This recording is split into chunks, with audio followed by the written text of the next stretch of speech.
Kauna-unahang picnic group sa bayan ng Natividad, Pangasinan, dinalaw ni Kawawang Kuboy. Yan ang balitang nakalap ng Probinoy TV.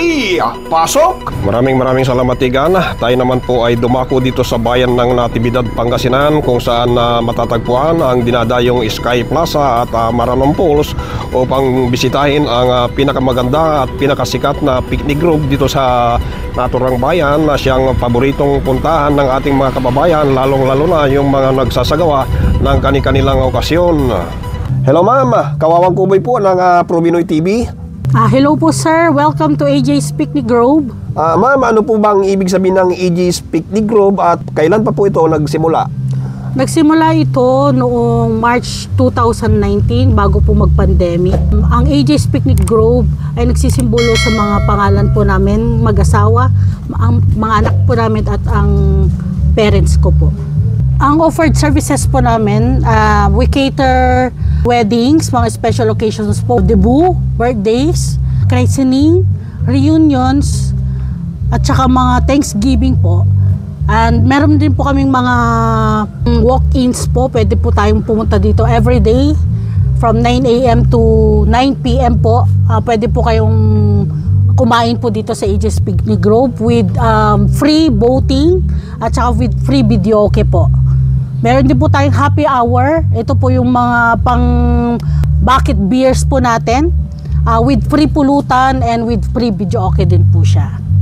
Okay po, ma'am, ano po ang pinaka-specialty po ninyo at mostly in-order po ng mga nagpapareserve? Actually po, kapag mga groups, barkada, family po, meron po tayong mga AJ's budget bilao, like 3 to 5 packs. Meron na po siyang 5 cups, chicken dinakdakan, tapos Korean sticky chicken. Meron po tayong tabaron, dito lang nyo po matitikman po yun. Putok-batok with free drinks nakasalo. Tapos meron din po tayong mga inihaw, AJ's Boodle inihaw, 5 to 10 packs din. AJ's Boodle fight, meron na rin po kami, yung 3,000 pesos lang po, 10 to 15 packs na po siya, na nakalagay na po sa isang malaking table po. Boodle Barkada Bilao rin po, 5 to 10 packs din po siya. Maganda po siya. 1,850 lang po siya with free drinks and meron na rin po siyang sabaw. Free na po yung ating event, ang ating hall. Kaya na po siya, free na po at saka free na rin po yung videoke. So ang babayaran na lang po nila ay yung mga pagkain na lang po siya. Meron na rin po tayong per plate, kung gusto po nila per plate, meron po tayong AJ's Bento Meal. Meron din po tayong AJ's Overload Meal. So yun po yung mga plate po namin 150 pesos, 130 pesos. Yun po yung per plate. Pwede na rin po tayong mag-buffet. So like trays, meron din po tayong food trays po na available po dito sa AJ's Picnic Grove.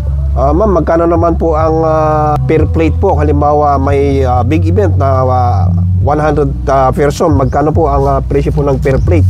Ayun po ang maganda po dahil affordable na po siya at masarap. Todo sarap po ang ating AJ's Picnic Grove meal. Ito po yung AJ's Bento Meal. Ito po yung pinakamura po namin sinaserve po sa customers po namin. Halagang 130 pesos lang.